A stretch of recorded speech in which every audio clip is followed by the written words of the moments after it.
नमस्कार, स्वागत है आपका। आपके साथ मैं दीपेश बरगले। आपको सीधे मध्य प्रदेश विधानसभा लिए चलते हैं, जहां पर बजट पेश हो रहा है। माह अप्रैल 20 से इन योजनाओं के अंतर्गत कार्यक्रम आयोजित किए जाएंगे। नशा समाज के लिए अभिशाप है। हमारे प्रदेश के संवेदनशील मुख्यमंत्री माननीय शिवराज सिंह चौहान जी का संकल्प है कि नशा मुक्ति के लिए प्रदेश के वृहद स्तर पर जन जागृति अभियान चलाया जाएगा। संगठित एवं असंगठित क्षेत्रों के श्रमिकों की सामाजिक सुरक्षा को सुनिश्चित करने के लिए हमारी सरकार द्वारा आवश्यक पहल की गई है। श्रम कानून में श्रमिक हितैषी प्रावधान किए गए हैं। पूर्व में जन हितैषी मुख्यमंत्री जन कल्याण संपन्न योजना का लाभ जनता को मिलना बंद हो गया था। हमारे लोकप्रिय मुख्यमंत्री जी ने पदभार ग्रहण करने के पश्चात इस योजना को पुनः लागू किया है। योजना अंतर्गत अब तक 3,29,000 से अधिक हितग्राहियों को 2,742 करोड़ से अधिक के लाभ दिए गए हैं। अब योजना को वृहद जारी किया जाएगा। महोदय, मैं सदन को आश्वस्त करता हूं कि समाज के वंचित वर्गों के सर्वांगीण विकास के लिए हमारी सरकार धन राशि की कमी नहीं होने देगी। गरीबी से उठा हूं, गरीबी का दर्द जानता हूं, आसमान से ज्यादा जमीन की कद्र जानता हूं। पांचवा राज्य वित्त आयोग प्रदेश के सर्वांगीण विकास में स्थानीय निकायों की महत्वपूर्ण भूमिका है। अतः हमारी सरकार ने नगरीय व ग्रामीण निकायों को सशक्त करने के उद्देश्य से पांचवा राज्य वित्त आयोग के अनुशंसाओं पर विचार कर प्रदेश के राजस्व में उनकी भागीदारी सुनिश्चित करने का निर्णय लिया है। इन निकायों को वर्तमान में राज्य के विभाजनीय कोष की 5% राशि प्रदान करने का प्रावधान है। हमारी सरकार ने निर्णय लिया है कि इस भागीदारी को दुगना कर 10% किया जाए। यह बढ़ोतरी चरणबद्ध तरीके से वर्ष 2022-23 से प्रारंभ कर वर्ष 2025-26 तक पूर्ण की जाएगी। बेहतर प्रदर्शन करने वाले स्थानीय निकायों को प्रोत्साहन स्वरूप विभाजनीय कोष से 1/4% राशि उपलब्ध करने का भी प्रावधान किया गया है। पांचवा राज्य वित्त आयोग अनुशंसाओं को लागू करने के परिणाम स्वरूप स्थानीय निकायों को वर्ष 2022-23 में उपलब्ध कराई जाने वाली राशि 2,562 करोड़ होगी। ग्रामीण विकास हमारी सरकार के आत्मा ग्रामों में बसती है। ग्रामीणों के जीवन यापन के स्तर को सम्मानजनक व सुविधाजनक बनाने के लिए प्रदेश सरकार स्वयं केंद्र सरकार के सहयोग से निरंतर प्रयासरत है। आवास हमारी सरकार का यह संकल्प है कि प्रदेश की धरती पर कोई भी अन्य अध्यक्ष महोदय शिवराज सिंह के राज में यह संकल्प है धरती पर कोई तेल बिना मकान के नहीं रहेगा। सभी के पास अपना पक्का मकान होगा। इस संकल्प काम कर रही है। प्रधानमंत्री आवास योजना ग्रामीण के अंतर्गत 23,50,000 से भी अधिक आवासों का निर्माण कार्य मध्य प्रदेश देश में अग्रणी है।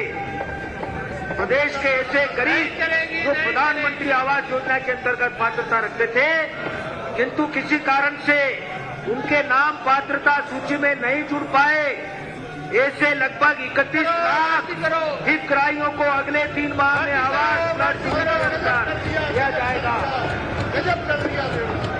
इस महाअभियान हेतु हमारी सरकार ने वर्ष 2021-22 के बजट अनुमान को 4 गुना कर आगामी वित्तीय वर्ष के लिए मध्य प्रदेश के इतिहास में सर्वाधिक प्रावधान केंद्रांश एवं राज्यांश मिलाकर कुल 10,000 करोड़ का प्रस्ताव रखा है।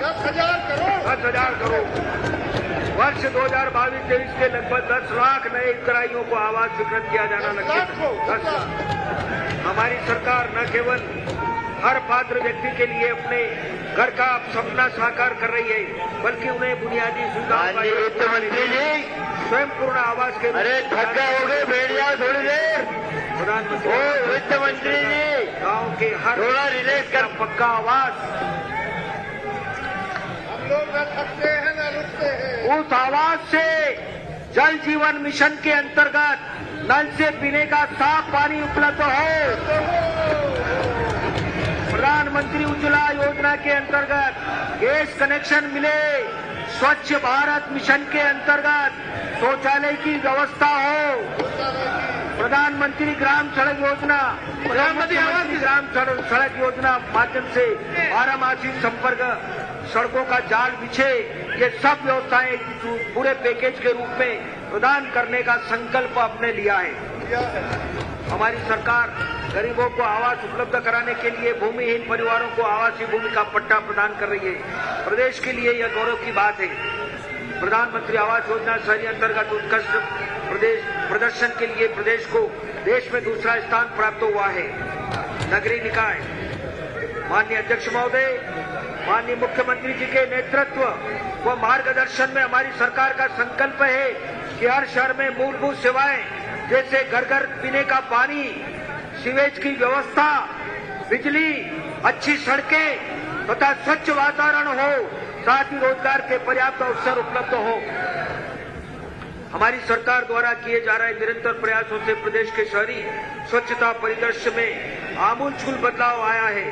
सदन को अवगत कराते हुए मुझे खुशी हो रही है कि स्वच्छ सर्वेक्षण 2021 में हमारे प्रदेश को देश में तीसरा स्थान तथा इंदौर शहर को लगातार 5वीं बार देश में स्वच्छता का शहर पुरस्कार तथा 5 स्टार रेटिंग के साथ देश के पहले वाटर प्लस शहर होने का सम्मान भी प्राप्त हुआ है। इसके अतिरिक्त 9 शहरों के 3 स्टार, 17 शहरों को 1 स्टार प्राप्त हुआ है। प्रदेश के 7 शहरों के स्मार्ट सिटी मिशन के अंतर्गत कार्य कर रहे हैं। समस्त स्मार्ट सिटी शहरों को एकीकृत कमांड एवं कंट्रोल सेंटर संचालित शहरों में रोजगार के अवसर बढ़ाने के लिए प्रधानमंत्री शहरी तथा विक्रेता योजना, मुद्रा योजना आदि अनेक योजनाएं संचालित की जा रही है। स्थानीय प्रतिभाओं को उद्यमिता के क्षेत्र में अवसर देने के लिए भोपाल, इंदौर, जबलपुर, ग्वालियर तथा उज्जैन में स्टार्टअप इंक्यूबेशन केंद्रों की स्थापना की गई है। भोपाल व इंदौर में मेट्रो रेल के निर्माण कार्य प्रगति पर है। आम नागरिकों को आवागमन की सुविधा प्रदान करने हेतु पीपीपी मॉडल पर प्रदेश के 15 शहरों में 749 बसों का संचालन किया जा रहा है। अन्य शहरों में लोक परिवहन की सुविधा बढ़ाई जा रही है। वायु प्रदूषण पर नियंत्रण करने के ईंधन वाहनों पर निर्भरता कम करने के लिए ईंधन वाहनों को बढ़ावा दिया जा रहा है। भोपाल, इंदौर एवं जबलपुर में पीपीपी मॉडल पर 217 चार्जिंग स्टेशन स्थापित किए जा रहे हैं। दीनदयाल अंत्योदय रसोई योजना के केंद्रों का विस्तार एवं सशक्तिकरण किया जाएगा।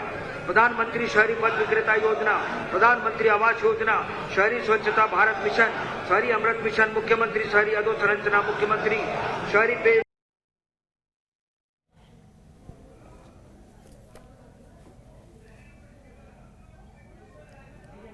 तो विधानसभा में इस वक्त बजट पेश हो रहा है। वित्त मंत्री जगदीश देवड़ा मध्य प्रदेश का बजट पेश कर रखे हैं। 2022-23 का ये बजट बेहद महत्वपूर्ण माना जा रहा है। भोपाल के बकरूद और बैरसिया में उद्योग पार्क बनाने को लेकर मंजूरी दी गई है। साथ ही जनजातीय विकास निगम बनेगा। यह रोजगार के अवसर तैयार करने का काम करने वाला है। गायों की सेवा के लिए नई योजना शुरू करने की बात को रखी है। गौ संवर्धन के लिए काम करने की बात इस बजट में की जा रही है। बुरहानपुर जिले के हर घर को नल जल की सुविधा मिल रही है। यह पहला जिला बन चुका है जो पूर्ण रूप से नल जल सुविधा से अब कहीं ना कहीं परिपूर्ण है। आज वित्त विकास निगम के लिए 40 करोड़ का प्रावधान किया गया है। ओबीसी के लिए पिछड़ा वर्ग वित्त विकास निगम के लिए 50 करोड़ का प्रावधान करने का भी इस बजट में ऐलान किया गया है। इसके अलावा अगर बात की जाए सिंचाई और घरेलू जल के लिए बिजली उपलब्ध कराने के लिए भी सरकार ऊर्जीकरण का महत्वपूर्ण कार्य कर रही है।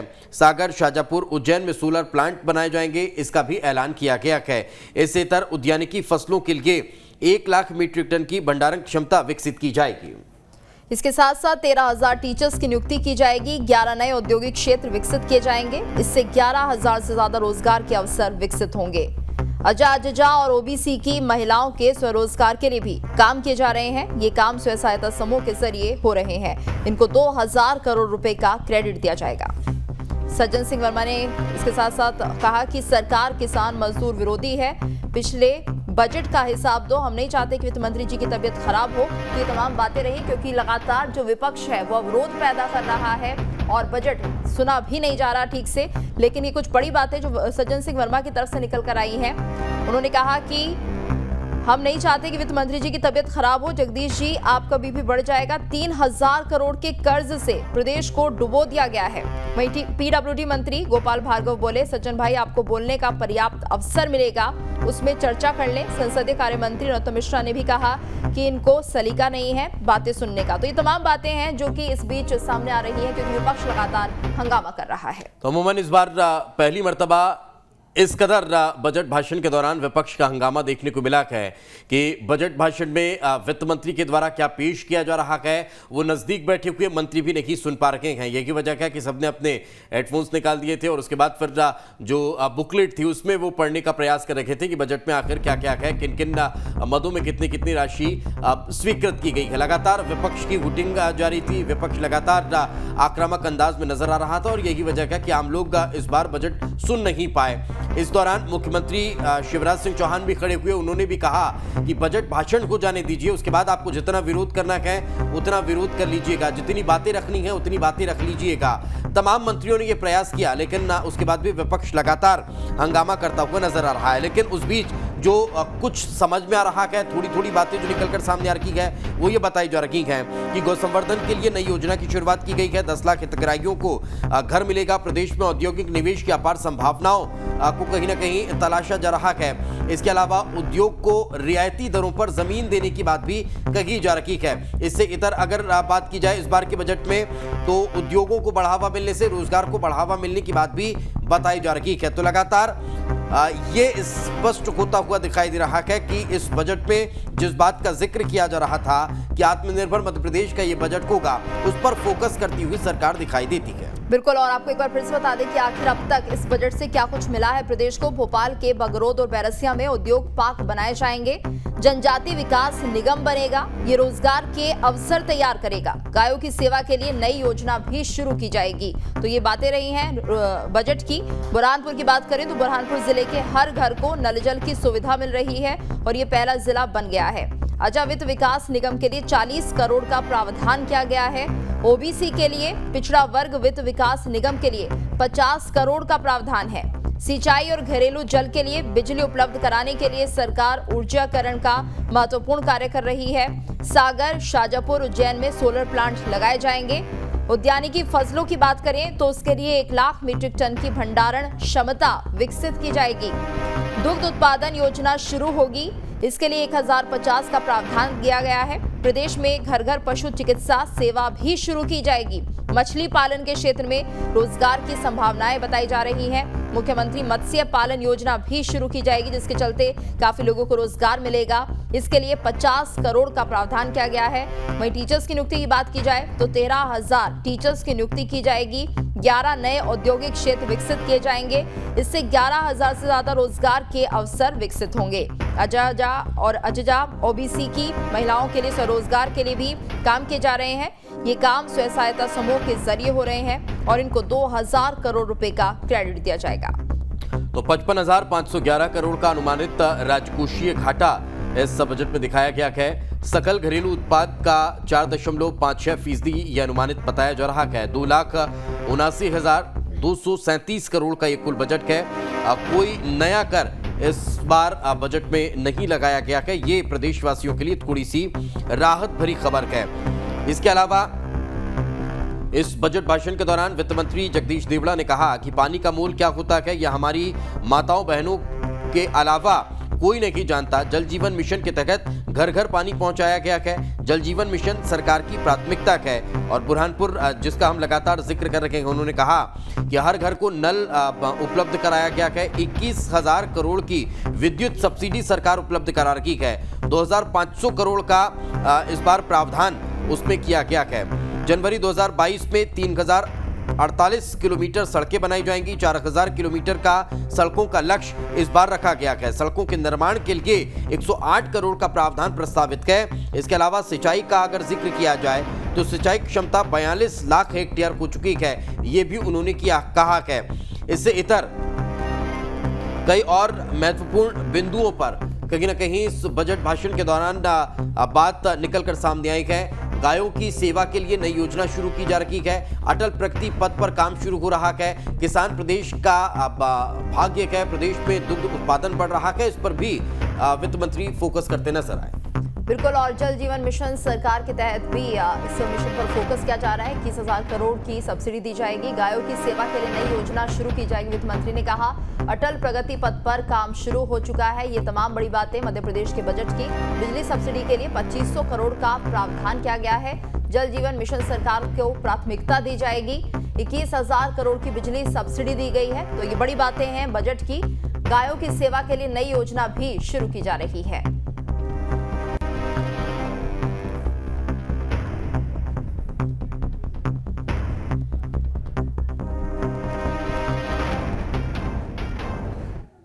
और इस वक्त चर्चा के लिए हमारे साथ खास मेहमान भी जुड़ चुके हैं। अर्थशास्त्री अखिल स्वामी जी हमारे साथ मौजूद हैं। इसके साथ साथ प्रवक्ता बीजेपी के राजपाल सिंह सिसोदिया जी भी हमारे साथ बने हुए हैं और भूपेंद्र गुप्ता कांग्रेस के नेता भी हमारे साथ जुड़ेंगे। फिलहाल जिस तरह से हम देख रहे हैं मध्य प्रदेश का ये बजट पेश हो रहा है, रुख करेंगे सबसे पहले हम अखिल स्वामी जी का। अखिल जी, आप क्या मानते हैं फिलहाल मध्य प्रदेश के जो हालात इस वक्त चल रहे हैं, और हमने देखा कहीं ना कहीं अभी विपक्ष भी सरकार पर हमलावर हो रहा है, लेकिन आगामी समय में चुनाव होने हैं, तो क्या ये माना जाए चुनावी बजट हो सकता है?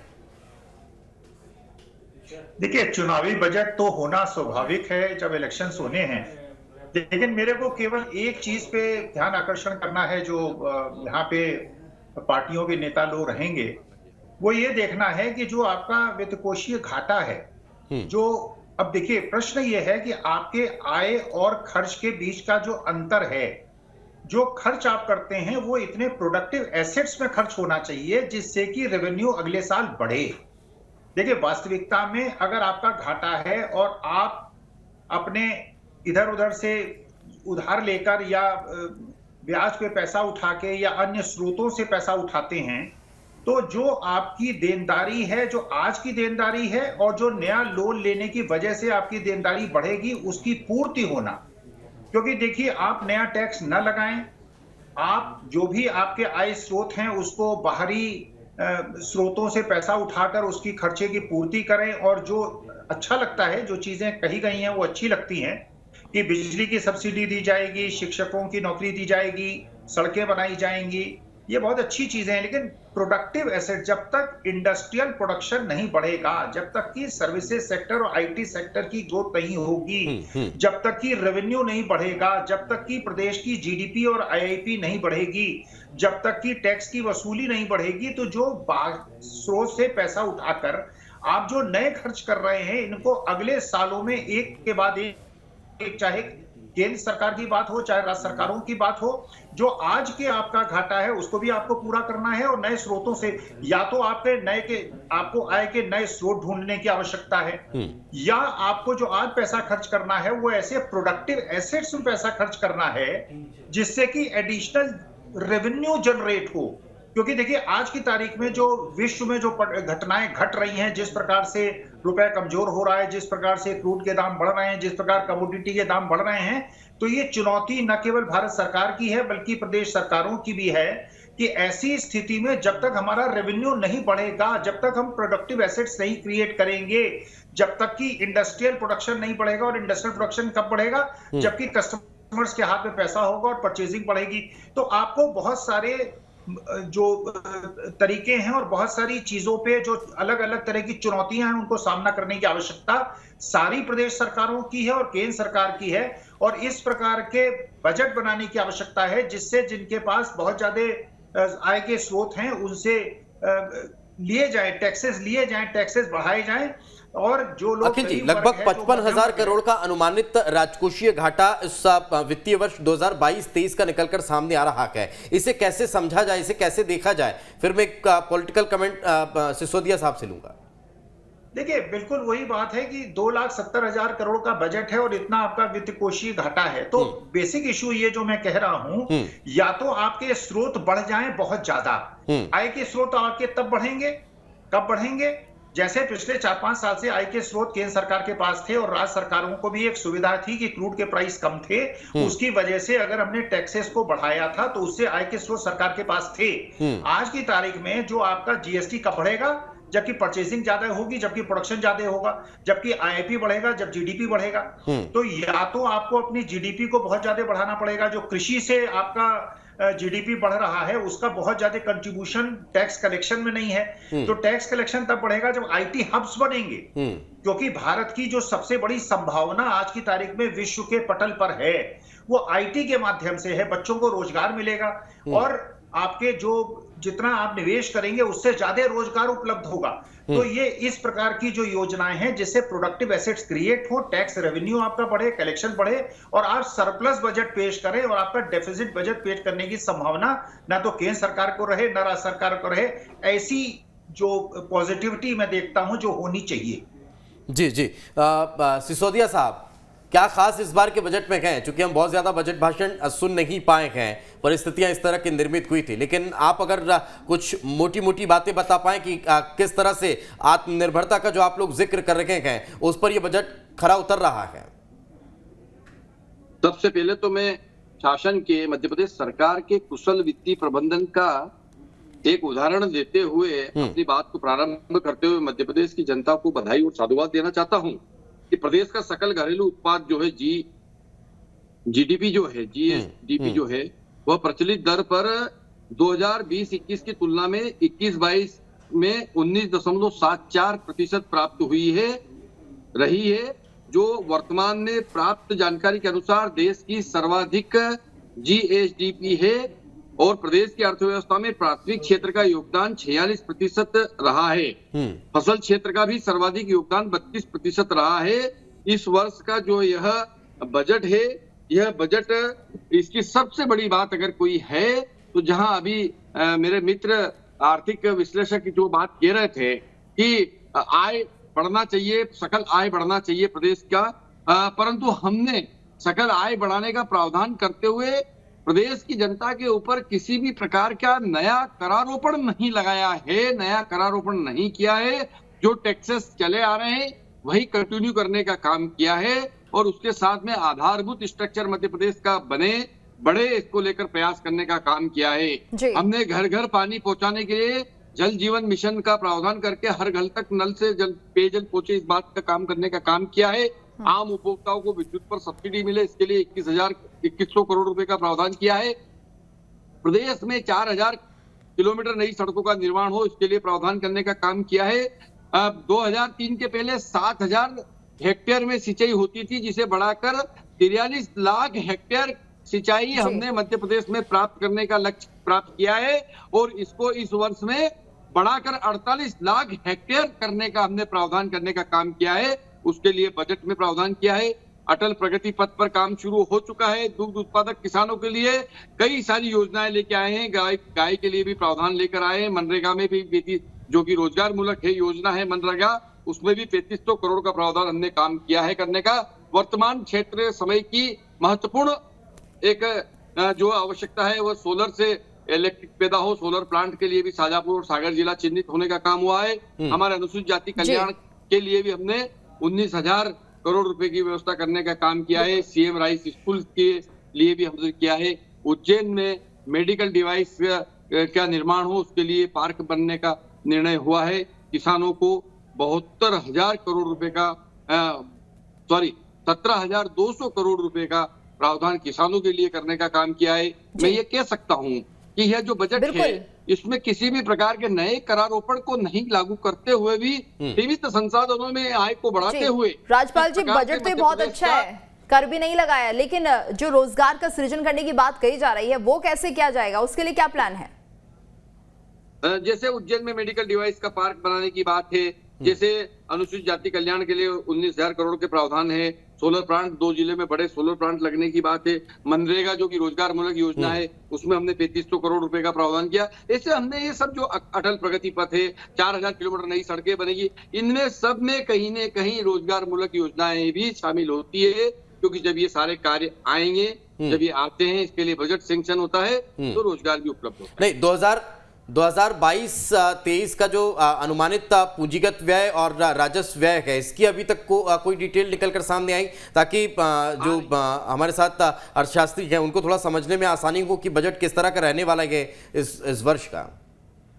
अभी बजट पेश हुआ, ये फिगर्स भी अभी निकल के सामने आएंगे। मैं समझता हूँ 1 बजे तक अपन चर्चा में बैठे हैं, तब तक ये चीज भी क्लियर हो जाएगी। अभी वित्त मंत्री जी अपना बजट अभिभाषण देते हुए दिख रहे हैं स्क्रीन के ऊपर। मैं समझता हूँ कि अभी इसी 1 घंटे के अंदर वो पूरी स्थिति क्लियर होने की स्थिति जी जी। तो चलिए इंतजार कर लेते हैं, आप सभी हमारे साथ बने रहिएगा। यहाँ पर एक छोटे से ब्रेक के लिए हम रुक रहे हैं, जल्द हाजिर होते हैं।